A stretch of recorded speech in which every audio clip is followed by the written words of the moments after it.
ময়ূরের পালক বাড়িতে রাখলে চমৎকারভাবে ভাগ্য খোলে।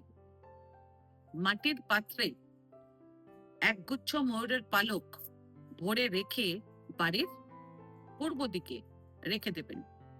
এতে বাড়ি থেকে কলহ দূর হবে, শান্তির পরিবেশ তৈরি হবে।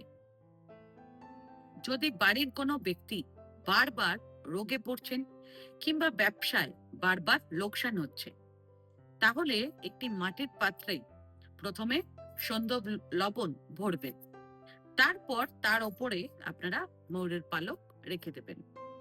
রেখে ওই মাটির পাত্রটিকে আপনারা বাড়ির মুখ্য দরজার সামনে রেখে দেবেন।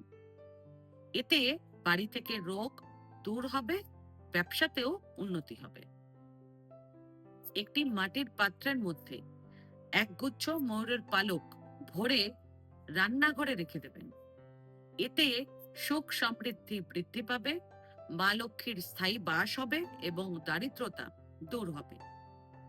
প্রত্যেক শনিবার দিন একটি মাটির পাত্রের মধ্যে প্রথমে অল্প করে সন্দব লবণ ভরবেন, তারপর একটি বা দুটি ময়ূরের পালক ওর উপরে রেখে আপনারা মাটির পাত্রটিকে বিছানার পাশে রেখে দেবেন।